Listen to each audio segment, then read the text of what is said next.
इस तूफ़ान से बचने के लिए उन तमाम सूरत हाल के हवाले से हमें ब्रीफ किया। लेकिन नाज़रीन, जो समुद्री तूफ़ान है बिपरजॉय, तो कराची से अगर बात की जाए तो सिर्फ 380 किलोमीटर जो है वो दूर बताया जा रहा है और लहरें जो है वो इस वक्त 30 फीट तक बुलंद हैं। जबकि ये भी बताया जा रहा है कि बिपरजॉय के अतराफ में 160 किलोमीटर फी घंटा की रफ्तार से हवाएँ चलती जो है वो रिपोर्ट की जा रही हैं। और तूफ़ान के असरात की वजह से शहर के जो बाज़ मुकामात हैं वहाँ पर मट्टी का तूफ़ान भी आया है। आंधी की जो इस वक्त सिचुएशन है वो भी बिल्ट हुई है और नाखुशगवार हालात से बचने के लिए, उनसे निमटने के लिए पाक फ़ौज के भी जो है वो हिफाजती तौर पर दस्ते तैयार कर लिए गए। हमारे साथ इन्वायरमेंटलिस्ट डॉक्टर आमिर मौजूद हैं, असिस्टेंट प्रोफेसर हैं कराची यूनिवर्सिटी के अंदर। डॉक्टर आमिर, सबसे पहले तो शुक्रिया आपका कि प्रोग्राम के लिए आपने वक्त दिया। जानना ये चाहूँगा कि कल भी हमने ये डिस्कस किया था साइक्लोन के हवाले से कि ये कराची की तरफ रुख करेगा या नहीं करेगा, लेकिन अब खबरें ये बताई जा रही हैं कि कराची का जो साहिली इलाका है वहाँ से ये अब रुख मोड़ चुका है। सिंध के साहिली पट्टी की अगर बात की जाए, अंदरूनी सिंध की तरफ, तो वहाँ पर ये जो है वो जाकर तबाही फैला सकता है। ज़रा अब इस वक्त अपडेट्स क्या है, कहाँ कहाँ ये जा सकता है, उसकी रफ्तार कितनी हो सकती है, कितने ये नुकसान कर सकता है? बहुत शुक्रिया बिलाल। जैसा कि कल मैंने आपको आपके प्रोग्राम में ये बात मेंशन की थी कि इसकी जो इंटेंसिटी है वो कराची के कोस्ट की तरफ इतनी ज़्यादा नहीं है और आज हमने देखा कि ये कराची की तरफ से थोड़ा सा डाइवर्ट हुआ है। और ख़ासतौर पे जो सिंध का कोस्टल एरिया है जिसमें केटी बंदर का एरिया और शाह बंदर का एरिया, जो तकरीबन आप समझ लें कि कराची से 120-150 किलोमीटर के फासले पर है, यहाँ पर ज़्यादा जो है वो इंटेंसिटी देखी जा रही है। और प्रॉब्लम ये है कि आप देखें आज कराची का मौसम भी कुछ इस तरह का हमें इशारा दे रहा था कि बारिशों का भी सिलसिला स्टार्ट हो सकता है, डस्ट स्ट्रॉम भी हैं। तो ये जो साइक्लोन है, ये साइक्लोन कराची के साहिली पट्टी को इतना ज्यादा हिट नहीं करेगा, लेकिन हिफाजती तौर पर जो सिंध का कोस्टल एरिया है जिसमें जो इलाके हैं यहाँ पर हिफाजती इकदाम कर लिए गए और भी इमरजेंसी की सूरत हाल जो है वो बनाई जा चुकी है। ठीक है आमिर, ज़रा सा इसके ऊपर मैं चाहूँगा कि आप तफसीली गुफ्तगू करें कि ये हम हमेशा क्लाइमेट चेंज के ऊपर बात करते रहे हैं, फिर आपने ये भी प्रेडिक्शंस की थी कि इस साल कराची के अंदर जो कम बारिशें एक्सपेक्टेड हैं, फिर ये साइक्लोन के हवाले से भी हम डिस्कशन कर चुके हैं। माजी के अगर तूफ़ानों को कंपेयर किया जाए इस तूफ़ान से तो क्या मुमासलत है इसमें? जी बिल्कुल, देखें ये जो साइक्लोन्स का बार बार आना है और कई दफ़ा ऐसा हुआ है कि हम बड़े खुश हो जाते हैं कि भाई हमारी साहिली पट्टी को जो है उतना नुकसान नहीं हुआ, बिल्कुल लाइट सा टच करता हुआ वो निकल गया, तो ये हम कहते हैं कि हमारी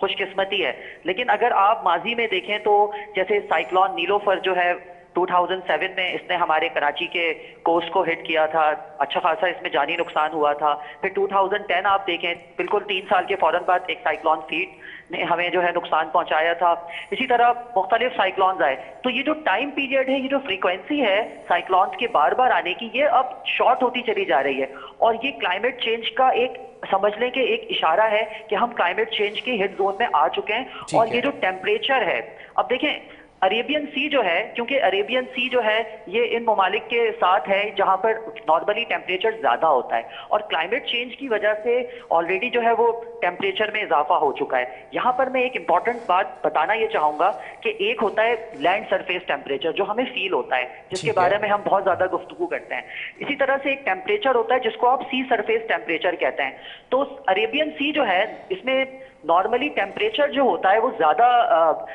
जो है वो देखा जाता है, क्योंकि सराउंडिंग में जो टेम्परेचर है उसका भी इफेक्ट इसमें आ रहा होता है। तो ये एक समझ लें कि आप साइक्लोन के लिए एक बहुत जबरदस्त कंडीशन जो है वो क्रिएट करता है, जिसकी वजह से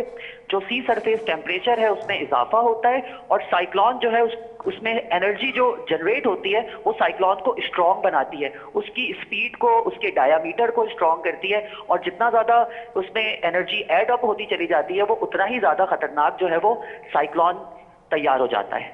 ठीक है, अच्छा, प्रेडिक्शंस भी आपकी जो है वो बड़ी 100% रही हैं इस बार जो आप हमारे प्रोग्राम के अंदर करते हैं। ये ख़ास तौर पर एक मिथ भी बताई जाती है कि कराची के साहिल पर जो है वो नहीं आता है तूफ़ान, और माजी के अंदर ये एक्सपीरियंस भी किया गया, ऑन रिकॉर्ड भी ये बातें हैं। इसकी वजूहात क्या हैं कि कराची के साहिल तक आते आते तूफ़ान का ज़ोर जो है वो कम हो जाता है या रुख मुड़ जाता है? इस पर भी थोड़ा सा चाहूँगा कि आप कॉमेंट करें। जी बिल्कुल, इसमें मैं कुछ ये कहना चाहूँगा कि बहुत से ओशियोनोग्राफर्स जो हैं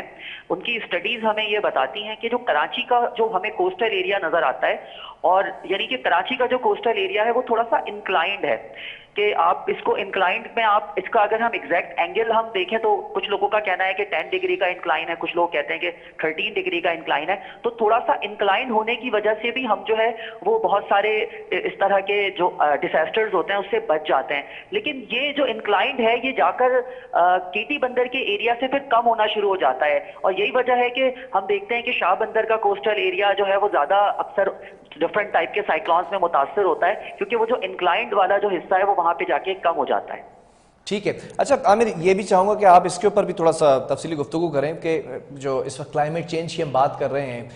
ये डायरेक्टली असरअंदाज हो रहे हैं, तूफ़ान एक के बाद एक जो है वो शिद्दत इख्तियार करते आते जा रहे हैं, फिर बेवक्त जो है मौसम के अंदर तब्दीली भी हम देख रहे हैं, बारिशें कभी ज़्यादा होती हैं, कभी बिल्कुल ही कम हो जाती हैं, कभी टेम्परेचर की, जैसे हमने प्रेडिक्शन भी आपके सामने आपने रखी थी कि अब 50 क्रॉस कर सकता है आने वाले सालों के अंदर कराची। इस हवाले से क्या आपके पास आपकी स्टडीज़ हैं, अपडेट्स हैं? देखिए बिलाल, मैं तो ये कहूंगा कि आपके प्रोग्राम से ये गुफ्तगू करते करते हम पिछले कुछ सालों में हमारा जो मुल्क पाकिस्तान है ये 7वें नंबर से अब 5वें नंबर पे पहुंच गया है क्लाइमेट चेंज की हिट लिस्ट में, और अब इसकी जो डायरेक्शन है वो 4थे नंबर की तरफ जा रही है। तो ये रैंकिंग का जो एक सिलसिला है ये बहुत खतरनाक है, और जहां क्लाइमेट चेंज के हमें इतने सारे असरात नजर आ रहे हैं, जिसमें लैंड सरफेस टेम्परेचर है जिसके लिए मैंने ये प्रेडिक्ट भी कर दिया था कि 50 जो है वो हम क्रॉस करेंगे और फिर हमारी डायरेक्शन 55 की तरफ होगी, खासतौर पे कराची और जो सिंध का एरिया है। तो ये सारी चीजें, अब ये सारे इवेंट्स जो हैं वो बहुत जल्दी जल्दी हमें होते हुए नजर आएंगे। पहले एक लॉन्ग टाइम होता था, एक लॉन्ग फ्रीक्वेंसी होती थी, बहुत टाइम के बाद ड्राउट पीरियड आता था, बहुत टाइम के बाद फ्लड आता था, बहुत टाइम के बाद साइक्लोन्स आते थे। लेकिन अब हमने चीजों को इतना डिस्टर्ब कर लिया है कि हम उसको अब ठीक नहीं कर सकते, मैनेज नहीं कर सकते, और ये जो इस तरह के जो डिजास्टर्स हैं ये बहुत कम कम वक्त में बहुत बड़े नुकसानात जो है वो हमें पहुंचा कर जाएंगे। और यही एग्जाम्पल्स हमें कभी साइक्लोन्स की शक्ल में नजर आ रही है, कभी फ्लड की शक्ल में नजर आ रही है, कभी हाई टेम्परेचर की शक्ल में नजर आती है, कभी रेनफॉल की शक्ल में नजर आती है। और आप देखें कि क्लाइमेट चेंज इतना हो गया है कि इस्लामाबाद में जो है वो इस मौसम में बारिशें भी जो है वो अनएक्सपेक्टेड हुई हैं, और इसकी वजह से हमारा मानसून का जो सिस्टम है वो बहुत बुरी तरह मुतासर हुआ है। अभी जो बारिशें होंगी वो मानसून बारिशें नहीं होंगी, क्योंकि वो एक साइक्लोन की वजह से जो एक कंडीशन बनी हुई है वो बारिशें होंगी। तो इस चीज को मैं क्लियर करना चाहता हूँ कि इसको कोई मानसून की बारिश ना समझे। अच्छा, जरा बारिशों के हवाले से आपने कमेंट किया तो मैं इस पर भी चाहूंगा कि बात करें कि ये साइक्लोन का रुख तो तब्दील हो चुका है, लेकिन कराची के अंदर आज हमने स्पेसिफिकली नोट किया कि आंधी की जो कैफियत थी वो थी मुख्तलिफ इलाकों के अंदर, और हल्की सी फुहार भी, बूंदाबांदी भी हुई है, बारिशें एक्सपेक्टेड है, क्लाउड बर्स्ट की भी बातें की जा रही थी, एक्सपेक्टेशंस हैं ऐसी कुछ? मैं नहीं समझता कि कराची में कुछ इस तरह की भी प्रेडिक्शंस दी गई हैं कि आधे घंटे में 100 मिलीमीटर तक की बारिश भी हो सकती है। ये हो सकती है, लेकिन 100 मिलीमीटर बहुत ज्यादा होता है। मैं नहीं समझता कि इतनी बारिशें होंगी, क्योंकि अब जिस तरह से साइक्लोन का की जो डायरेक्शन है वो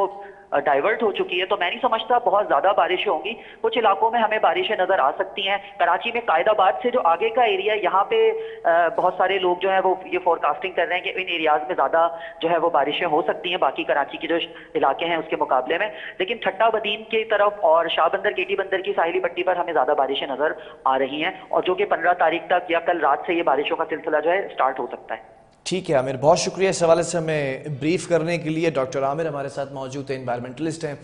और कराची को इस वक्त यही बताया जा रहा है, डॉक्टर साहब ने भी ये बताया कि ऐसा कोई ख़तरा लाक नहीं है, जबकि जो वफाकी वज़ीर हैं शरीर रहमान साहबा, उन्होंने भी ये कहा कि कराची को ऐसा कोई ख़तरा लाक नहीं है, लेकिन बारिशें हो सकती हैं। लेकिन जो